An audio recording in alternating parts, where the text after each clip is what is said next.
Hello there to you. It's not all there. I'm Chad. I'm your host. I'm also a recovering alcoholic. And I will be speaking with a gentleman by the name of Ed Kressy. Ed is a legend. He's a great guy, great conversation. His story is really, well, a lot of it is very similar to a lot of us who are in recovery. Our stories are always unique to who we are. They led us to where we are. And Ed's got a few wrinkles in his that are it's pretty outstanding, especially where he is now. Ed does a lot of great work in the correctional facilities community. He has written a book. He has a nonprofit. Ed covers a lot of really amazing suggestions and thoughts and what he does to keep sober in his recovery. Recovery is a long road. It's a continuous journey that you will never stop until, well, you're dead. Okay. And it has to evolve as you evolve. It's not just stopping drinking and going to a few meetings. It takes a lot of work. And Ed does a lot of work. I mean, holy shit, I thought I worked hard at it. He's got one hell of a program that he does, and it's really cool to hear him talk about it. I'm really excited for you to hear this. Just enjoy it. Take a minute out of your day, an hour out of your day, listen to this, enjoy it, take a break. We all need to be taking breaks right now. There's a lot of noise. There's a lot of things happening that we cannot control. We can't control it. We can do what we can do, and that is it. The actions of others, we can't stop them. Okay? Do what you can to be kind and loving to yourself, kind and loving to other people. Okay? We need to be kind to one another. Practice some forgiveness. I'm stepping to the side, and here comes a conversation with me and Ed.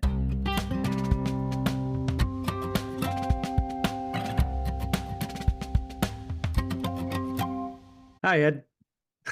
Hey, Chad, how are you? I'm good, man. Thanks for coming on. I really Thanks for appreciate it. having me. Yeah. So, how long have you been sober? I have been in recovery since October 2007. Almost all of that time, 17 and a half years, almost all of that has been as a member of the 12 Steps, Yeah.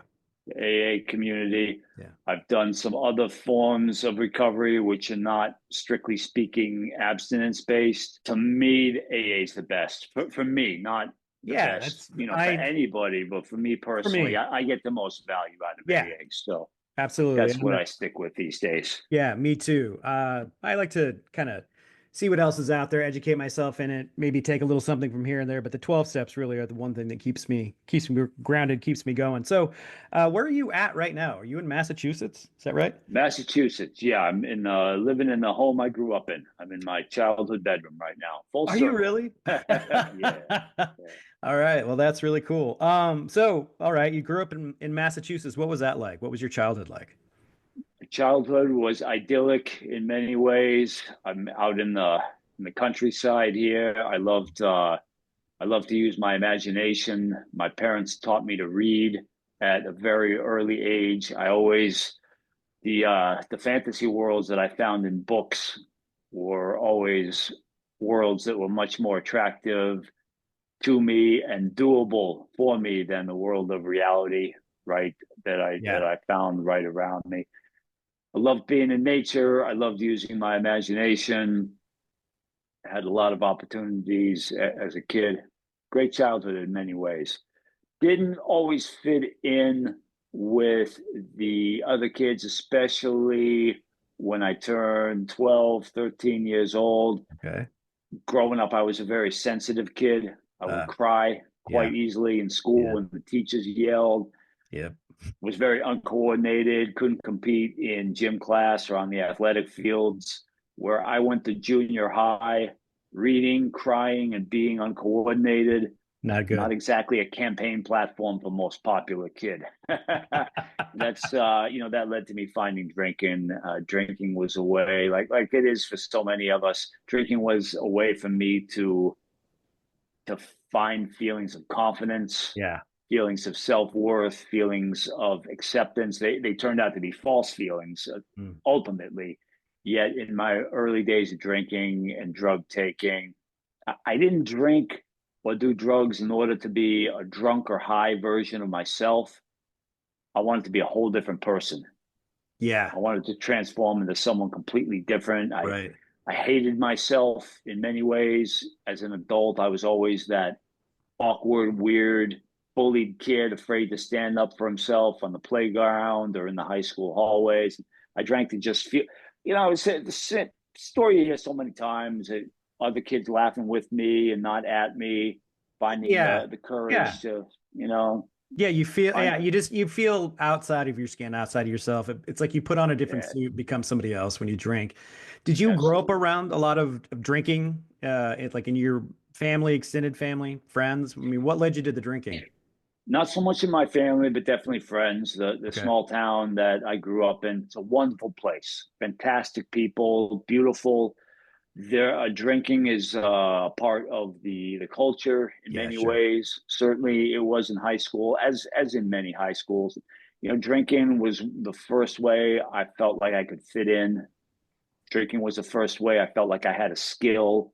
Drinking was one of the first ways I felt that I had something to offer the Mm. world around me. All of a sudden now, hey, I can drink, man. The reading, the doing well in school, all of that, it didn't really matter so much to me once I found drinking and found those forms Yeah, of because you fit social in. acceptance. Yeah, Yeah, it's yeah, I the felt fitting like I in. fit in.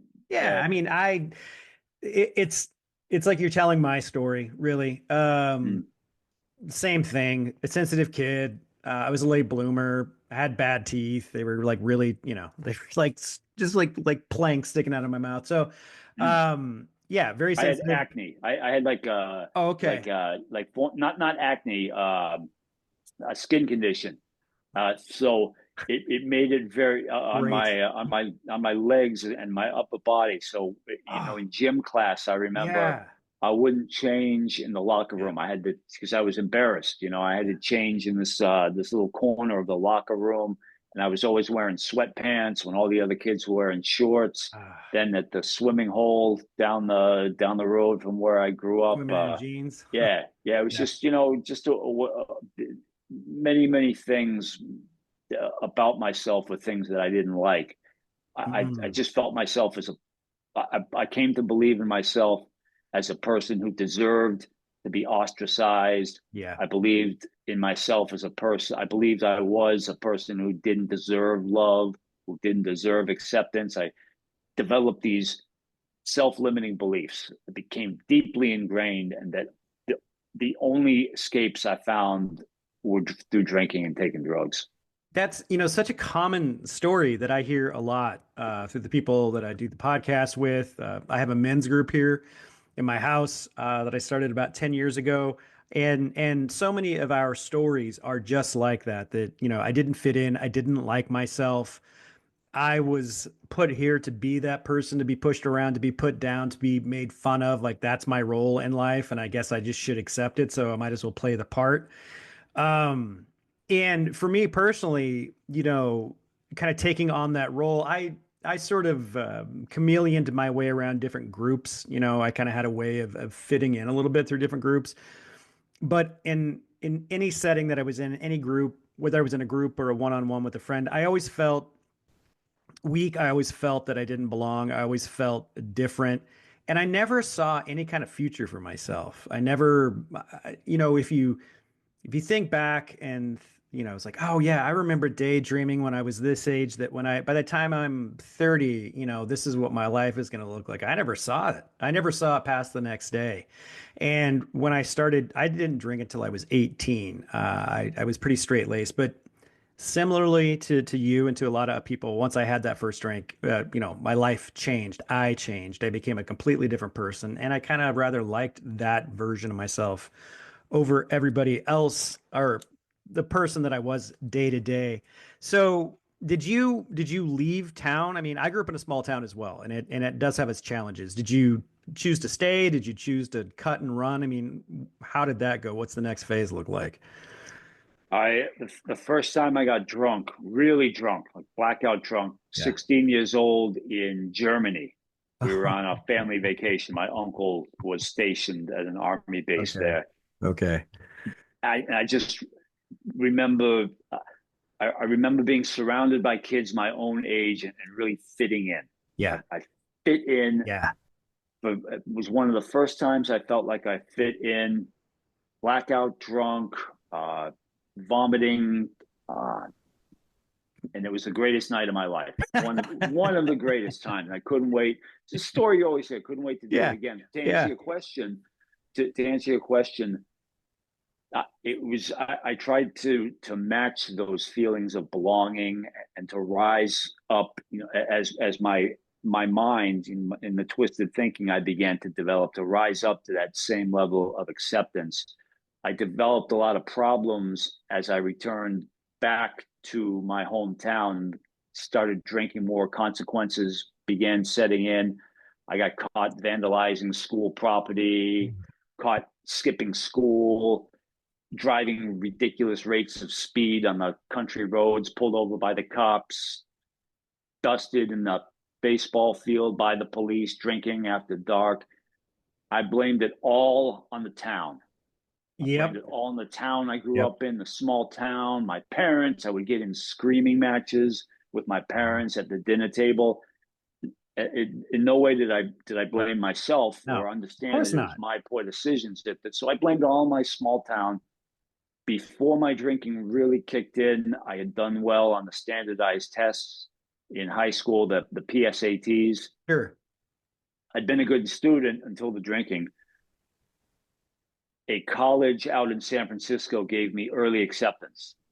Which one? It was called the University. It's the University of San San Francisco, Francisco. Yeah. USF. Yep.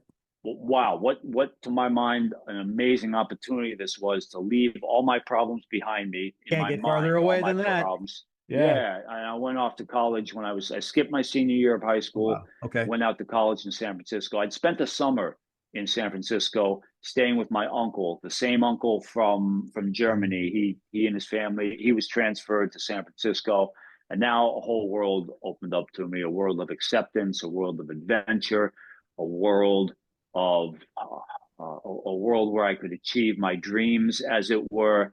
And so closely tied that the associations were so closely bound to all of that, the freedom, the acceptance, the Yeah. rest of it, and feelings of intoxication. 17 years old, 16 years old when I first went to San Francisco for that summer, became a binge drinker, Uh-huh. blackout drinker. 17 years old, I went to college, more binge drinking, followed very closely by heavy marijuana, Yeah. cocaine, Yeah. ecstasy, Yeah. some psychedelic use for the final devastating 11 years of my addiction, methamphetamine. I was addicted to meth. Wow. So the last 11 years you were out there, it was meth? 11 years addicted to meth. I would use meth. I Wow. started snorting it and then smoking it. When I got into smoking, Whew. that's when things really began to deteriorate very, very rapidly. The psychosis set in, disembodied voices, the conspiracy beliefs. Everywhere I went, the disembodied voices would threaten to kidnap me, torture me to death. They would insult me, harass me. The disembodied voices from my meth addiction, they were as real as your voice is to me Yeah. right now, Chad. Jesus. There was, yeah, I'd done, I'd done a lot of, I'd done some kickboxing Okay. because I'd done a lot of kickboxing because I was one of those people, like many of us are, that tried to balance my drinking and drug taking with Activity. fitness. Yeah. Yeah, I tried to, I put out this false facade, Yeah. which a lot of us do.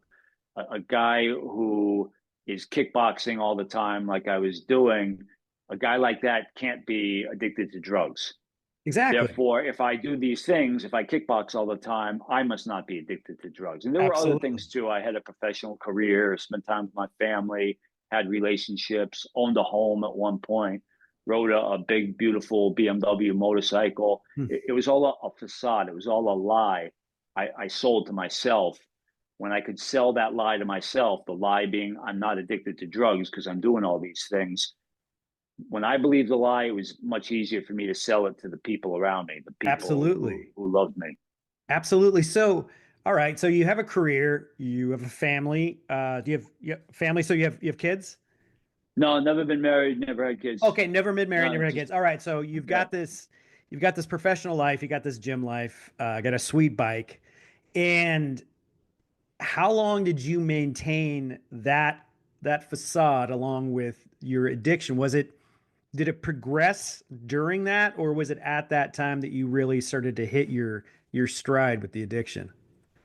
It progressed from very early on. When I was maybe 19 years old, I would end most most cocaine binges would end with me by myself in my huddled in my bed with my heart about to. I was Yeah. terrified because I thought my heart was going to explode. And Then I there. also thought that the the DEA was landing on the roof and the helicopters rappelling, like they always do for people who Yeah. have a quarter gram of Yeah. blow. Right. uh, Right. I just developed this very intense paranoia that would come on after cocaine binges, during cocaine binges. The paranoia was about the people who I thought were following me, the cops who were coming to get me, and a heart attack, an imminent heart attack. The The, benefits of having an intense imagination, right? Um, yeah, this exactly. so a lot of anxiety, a lot of fear wrapped up in that. Did the fear manifest itself while did that come when you were in the middle of your substance use, or was that something that kind of just built through like your childhood? Because I had anxieties and I had fears, and they just always, from early on in my life, there was a lot of things that caused a lot of stress, a lot of anxiety, a lot of fear, and it just kept compounding and compounding and compounding, suppressed through my drinking and drug use. But then again, as I hit my stride, then it just became like this aura, almost like this vibration and energy that was oozing off of me. Was it similar for you, or did it come later? The question of the mental, what most people would term mental health challenges. Yeah. I was diagnosed as having schizoaffective disorder. This was many years after I quit doing meth.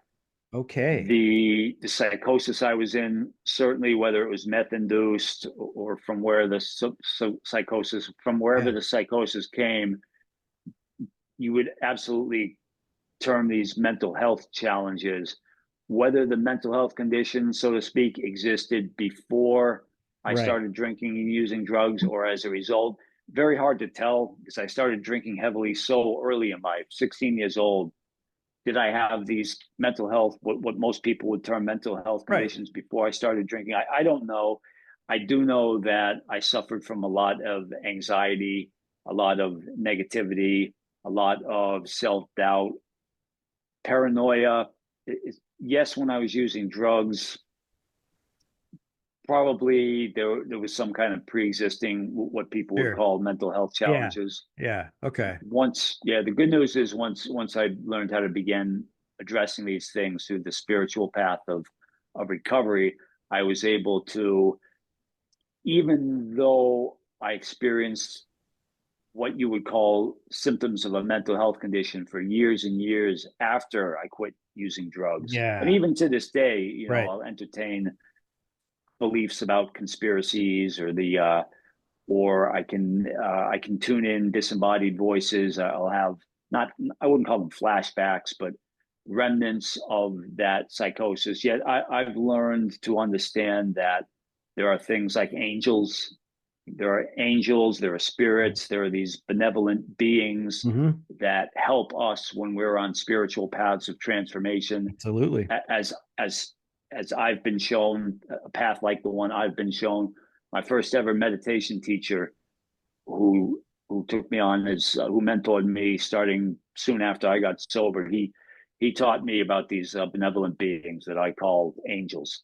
If I were to tune in disembodied voices, they're no longer threatening. They're no longer these evil, malevolent presences in my life, but rather they are these benevolent beings that help us. And the angels always help us when we're on spiritual paths, just like water always flows downhill. Water never flows up a mountain. Does not. Water always flows downhill, and these angels always help us when we're on spiritual paths.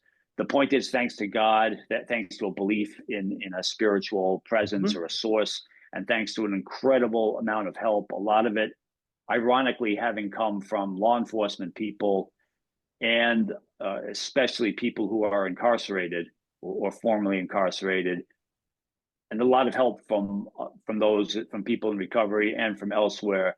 I've been able to transform what most people would call symptoms of mental health challenges into ways to live my best life, Yep. live a life of service to others. Ah, God, I love it, Ed. Okay, we're gonna get to all of that because you and I align on a lot of what you just said, and I'd like to have a little further discussion about it. Just for the sake to kind of continue the story, what ended the run and what got you sober or I into got to a recovery, I should say. Yeah, well, I got to a point where a lot of us get. I had three choices. Three choices. I could either get locked up, covered up, 6 feet of earth covered up, Yep. Yep. or sobered up. Really, it amounted to one of those three choices: locked up, covered up, or sobered up. Maybe I could have done long-term homelessness for a while. When my choices boiled down to those three in 2007, I'd been in and out of rehabs. I bounced in and out of the occasional jail cell, psychiatric ward. I was at a point in 2007 where I owned nothing except the clothes on my back, tattered canvas Converse shoes held together with duct tape, filthy black baseball jacket, filthy black Ben Davis slacks. I hadn't showered or brushed my teeth in months. Wow. The You were on a I winning had streak, man. Oh man, it was terrible. I lived in this little flop house hotel up above a strip club with a Oh. sink in the corner where I'd ash my cigarettes, wash my clothes, and urinate.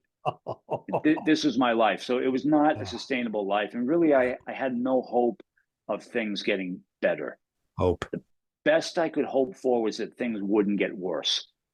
I could venture forth from my flophouse hotel every day with the hope that I wouldn't get arrested or I wouldn't get stabbed or beaten by well, I could hope that I wouldn't get very, very sick.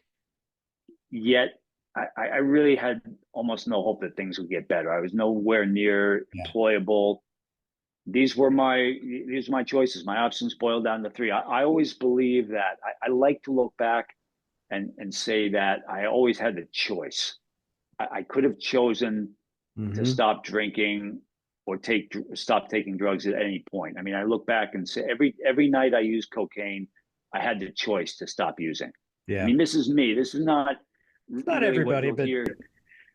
This is what I think about because really nothing changed in 2007 that I didn't already have.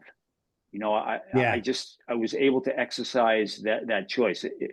The external things changed. The options were limited to those three options. Yet nothing. Everything I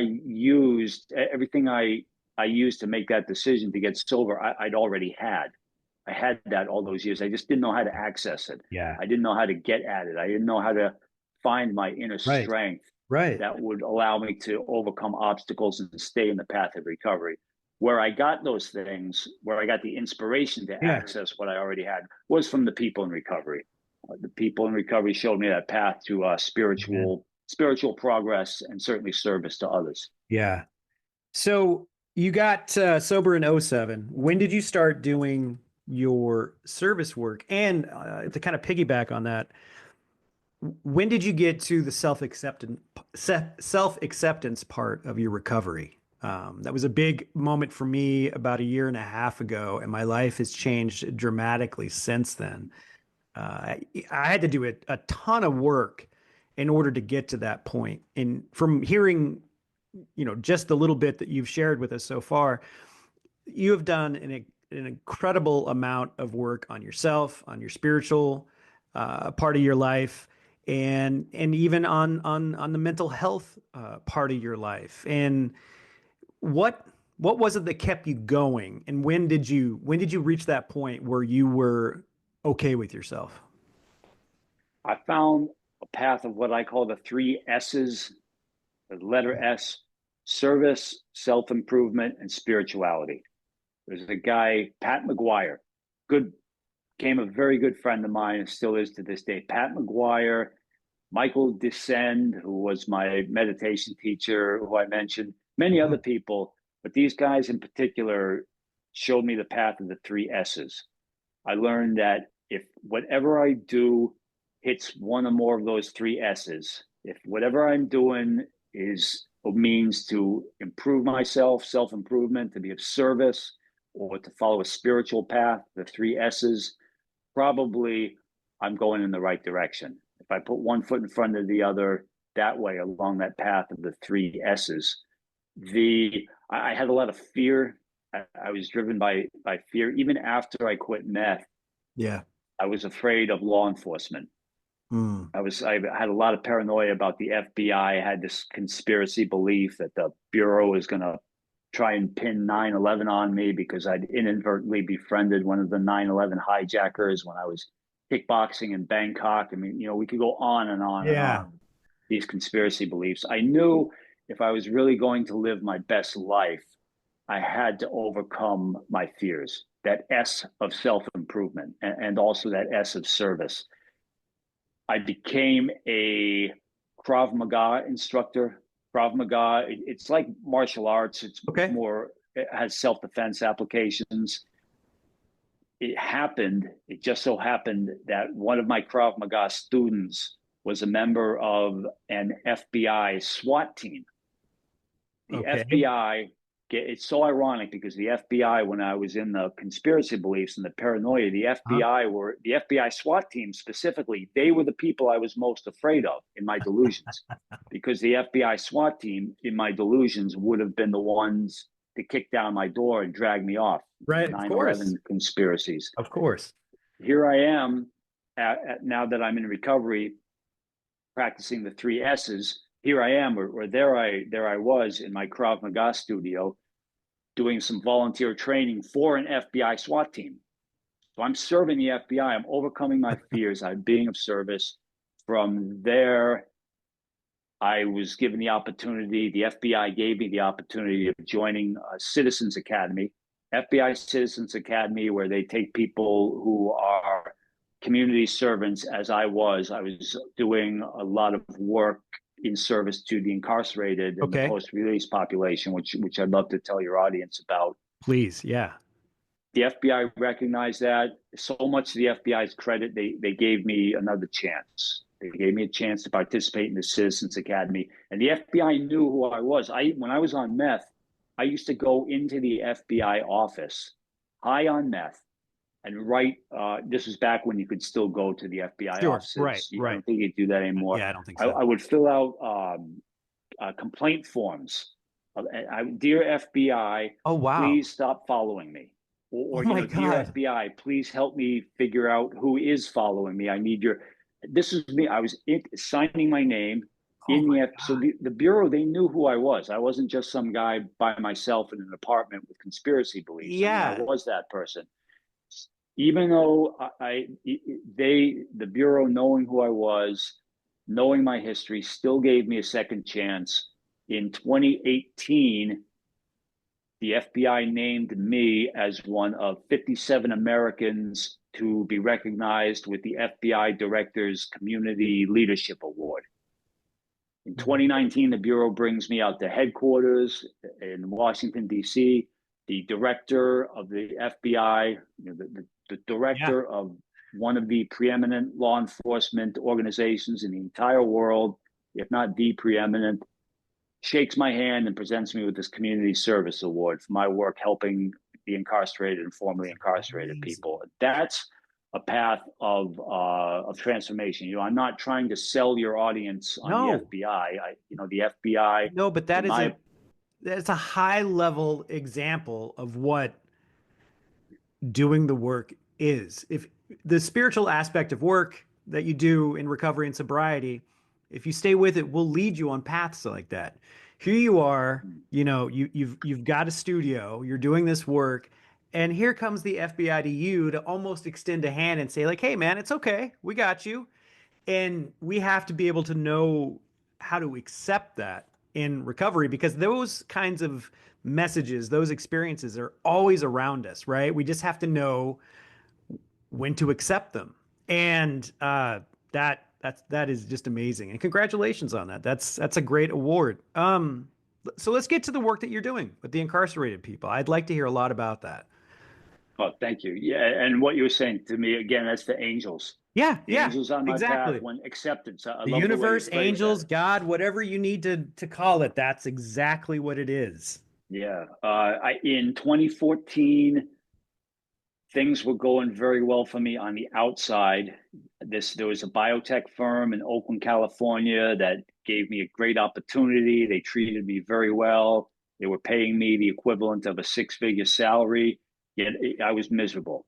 I Yeah, was miserable. I'd been suicidal, deeply suicidal for yeah, many years following my meth addiction.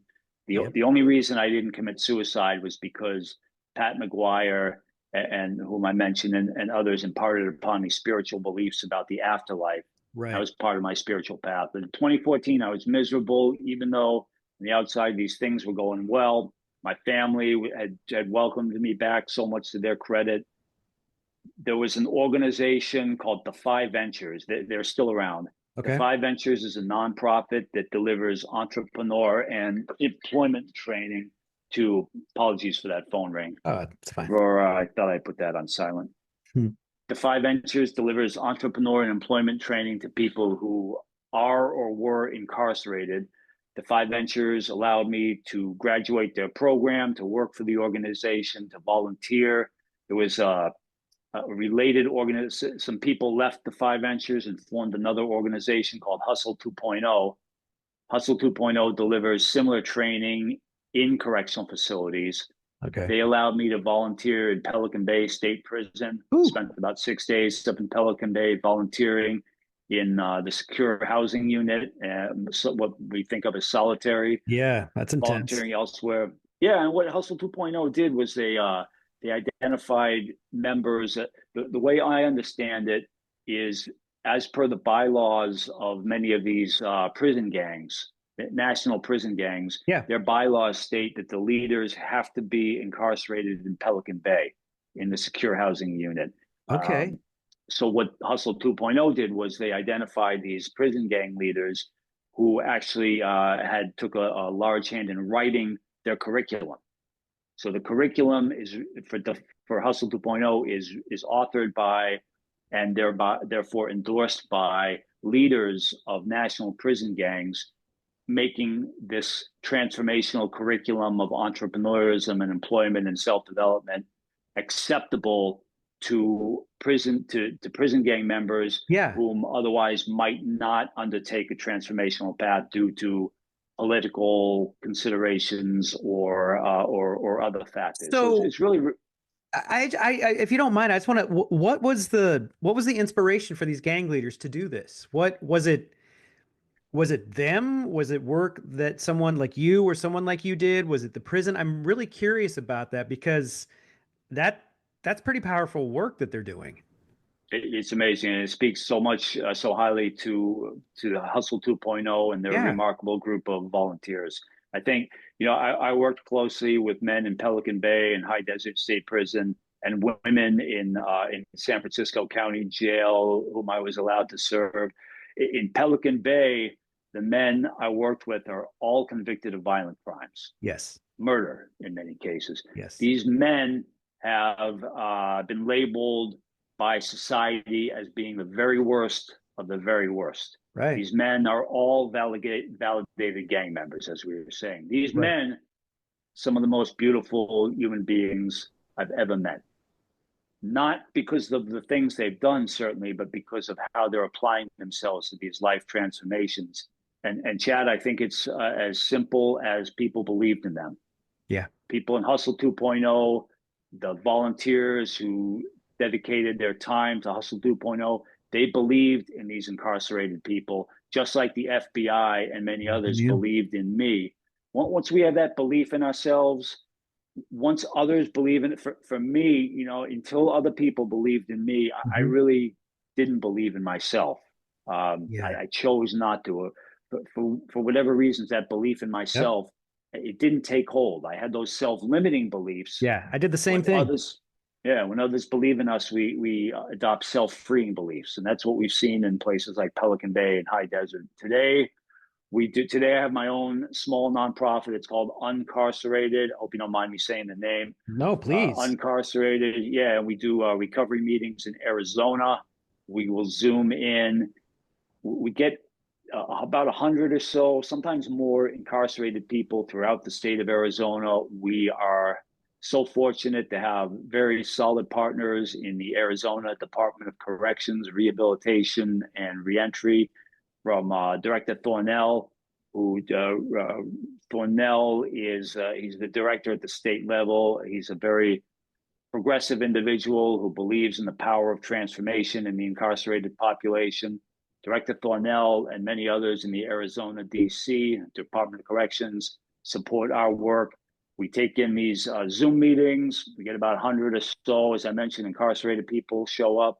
We will bring in guest speakers, remarkable individuals who have lived experience overcoming addiction, overcoming incarceration, and or have a belief in the power of incarcerated people to transform their lives. We've had celebrities. My AA sponsor, Jay Moore, happens to be a celebrity and Yeah. got a powerful recovery message. Yes, he He's does. volunteered as a speaker many times. Jay is just a shining light of recovery. We've He had really people is. like Tim Ryan. Yeah, We've had Tim. Josh Swindell, good friend of Oh, mine, former pro yeah. skateboarder Boy.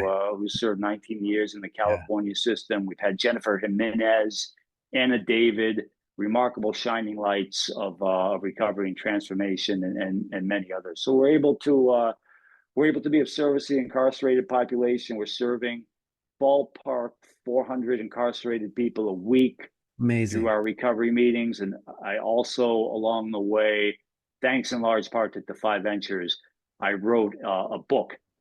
My dream in life was always to be an author. I was a little Yeah. kid, Yeah. escaped No, you fantasy had this worlds of books. imagination. You wrote book. You read books, and that was your Yeah, world. Please plug away. Tell us all about it. yeah. It's called My Addiction and Recovery. So not the most creative title, Doesn't but have it's to be, as man. the name implies, it's a story of my journey through addiction and out the other side into recovery. My my hope when the book published in 2020 was, I had these dreams. They seem kind of silly to talk about, but making a Dreams. movie, Yeah. famous, Of book course. signings, Of whatever. course. It's all You right, but gotta go there, man. Because if you don't go there, it doesn't well, work out. that's very true, and I'll tell you, soon after the book was published, thanks to the incarcerated men in Pelican Bay and the incarcerated women in San Francisco County Jail, and so many others who are incarcerated elsewhere and who are transforming their lives post release, rather than sell the book, we began donating the book.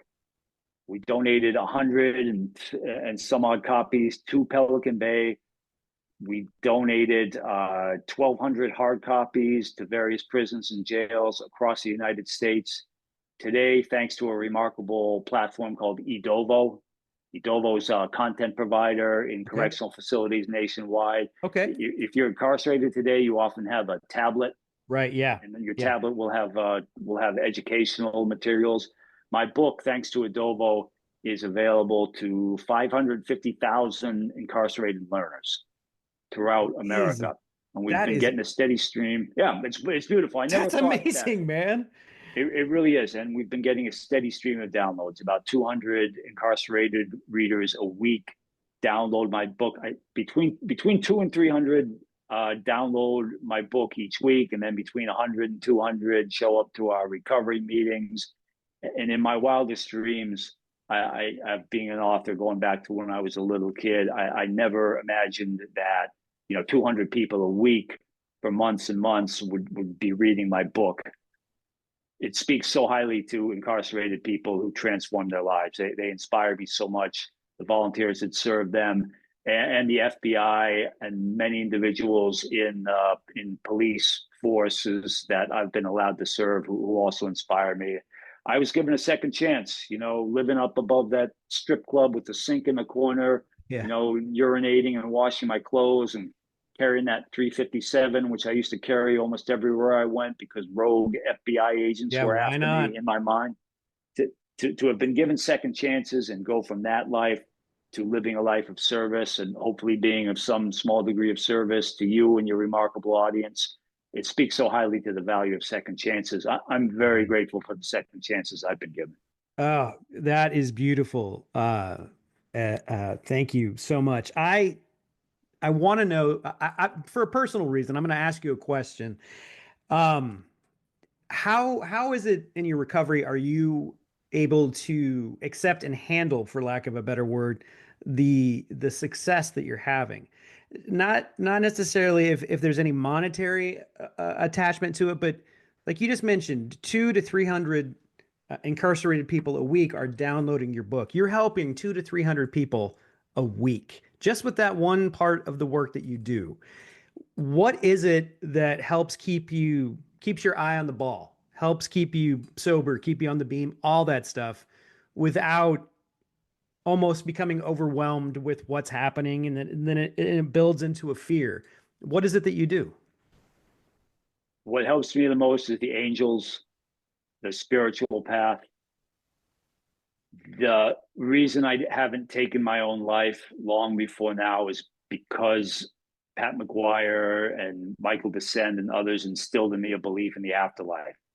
Yeah. This is a spiritual belief. There's an old sponsor of mine likes to say that you never see a U-Haul following a hearse, right? You never see a U-Haul following a hearse. Nothing that I accumulate of a material nature in this lifetime is really going to prepare me for the next. There's nothing wrong with bank accounts, nothing wrong with Yeah. homes, nothing wrong Right. with cars. That Right. it's all fine. Yet when I think about the one thing that I'm certain about of the future. So Yeah. in the future, I really only know one thing. I only know one thing about the future, which is that my time on this earth, as I know it, will end. Yep. I don't know anything else about the future. I might not even make it through the end of this podcast recording. You know, there could be a meteor strike. Yeah. Right. So I don't even know for absolute certainty I'll make it through the end of this podcast recording. But I do know with absolute certainty, or as certain as I can be, that my time on this earth, as I know it, will end. Starting with that one certainty I have about the future and working backwards, what's going to help? I ask myself, what's going to help me the most when it comes to that eventuality? What's going to help me are the angels, are the belief in the spiritual path. When I was deep in the paranoia, even after I quit meth and I thought the FBI was coming for me to torture me to death or put me in supermax prison, any number of things, what got me through all of that and what gets me through the fear today is knowing that the angels guide me, that there's a source, a higher power, a presence, a spirit of the universe, whatever we choose to call it, God, that is going to be there for me every day. I may not be able to see the angels or experience them the way I see or experience material things of this world, yet I believe they exist. I believe that they help me because they have to help me. That's their nature. I Right. believe in these beautiful, loving, remarkable beings. I believe in the afterlife. I believe in the afterlife, and that's what's powered me through the fear. There's been a lot of fear. You know, there are other things too. There are daily practices are Sure. very Yeah. important. Things like meditation. I Mhm. would do a lot of cold plunges. Veganism. Not that veganism is better than any other nutritional practice, but Mhm. to focus in on a daily practice of nutrition that works for me, Right. um, being of service. Daily practices are very important because when we're on transformational paths, I've found, like the path that was shown to me, whenever we're on a path of the three S's, Hmm. spirituality, service, and self improvement, storms will beset us. We Absolutely. will be assailed by storms of self doubt, Yep. of fear, of Yes. negativity, Mhm. of feeling that other people are judging us, and they may well be judging us. Of course they In will. order to withstand these inevitable storms, which beset us when we're on paths of transformation, we have to have a foundation. We have to have a foundation, otherwise the storms will blow us over. For me, that foundation comes mainly through belief in the angels and the afterlife. Those daily practices also help form that foundation. The exercise, the fitness, the nutrition, the the cold plunges, the meditation, the rest of it, hypnosis, breath work, uh, emotional freedom technique, any number of things. To have a daily practice related to the three S's, there's the foundation that I That's need to it, man. withstand the storms of fear. You work it, you work it, you work it, and life will be magical before you know it, man. Ed, Well ah, said. thank you, dude. This is fantastic. My man. I'm really happy we connected. This is great. To speak to the angels, the spiritual, the whatever aspect of it you want to call it, or whatever you want to call that. You and I met today, and I'm better for it.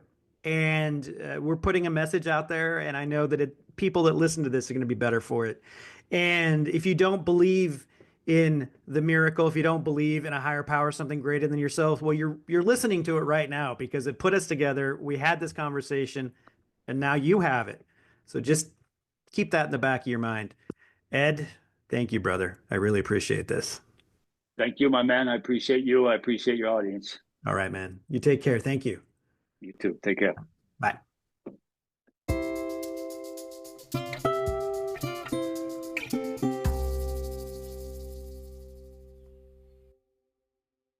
Whew. All right. I hope you took a lot from that. If you couldn't tell, I was on high during that conversation. We really got in some great stuff, and just hearing how he goes about his day to day and does the work to stay sober. His recovery is important to him. It's number one, and he does a lot of great work, and he shares that work. And that is part of recovery. People can't do it alone. You need a community. You really need a community. Go out and find one, or you can make one. I had to. I had little kids. I couldn't go to meetings. So I started a meeting here in my house. My friend Jim told me to. So I did. And it has built an amazing community. And you can do the same thing too. You could reach out to me here. Chad at what is it? Chad at soberchad.com. You think I would remember that? Chad at soberchad.com. Be kind and loving to yourself. Be kind and loving to others. Okay? Really, it's time for us to set aside the bullshit and the noise and the yelling and the finger pointing. Okay? Let's meet each other where we are. Let's listen. Okay? Let's accept. Let's forgive. All right? Let's get back to that. We need it more than I can recall in my lifetime. Give yourself a hug. You deserve it. All right? You're doing it. You're you. And that's pretty fucking awesome. Take care. Talk to you next time.